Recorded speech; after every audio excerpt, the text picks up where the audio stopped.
Fáilte, you're more than welcome as we gather this Wednesday evening to prepare the Liturgy of the Eucharist for tomorrow, Thursday the 2nd of July.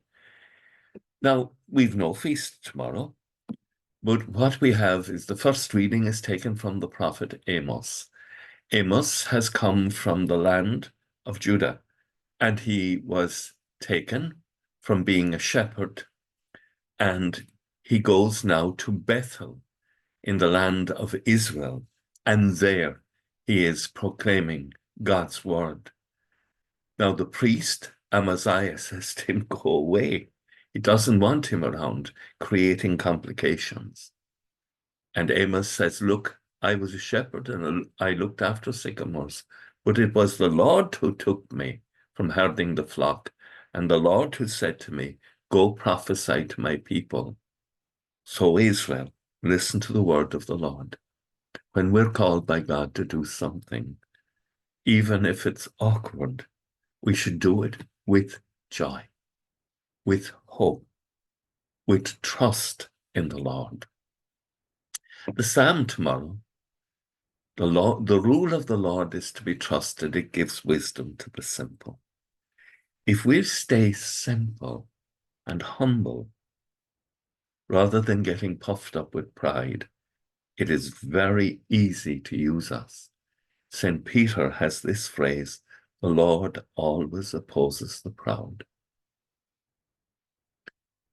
The rule of the Lord is to be trusted. It gives wisdom to the simple, and it makes its way into the heart of a person who's simple or humble before the Lord. The Lord finds it very difficult to look with someone who thinks he is God himself. The Gospel tomorrow, Jesus comes back to Capernaum, referred to in Matthew's Gospel as his own town. And there the paralytic is brought to him. And Jesus begins by saying, courage. Now that's an interesting phrase. He says, courage, your sins are forgiven. There's goodness to come. And of course, people are appalled that Jesus would say, only God can say your sins are forgiven. Of course, this is pointing to the fact that the Lord Jesus is, in fact, the presence of God among us. And so he goes on to heal this person, to prove to you that the Son of Man has authority on earth to forgive sins. He said to the paralytic, get up, pick up your bed and go off home. You know, sometimes people say, Jesus didn't claim to be God. Jesus most certainly claimed to be God and proved it by his behavior, and his miracles, and by his passion, death, and resurrection.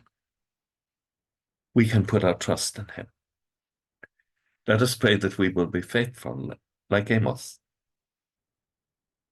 With thoughts such as these, let us go to our beds and let us pray that we shall indeed awaken in the morning with the praise of God on our hearts and on our lips. Agus gemana dia le cóchtach shiv, ahar mach agus spirit nave. Amen. Slán go fóg. Bye for now.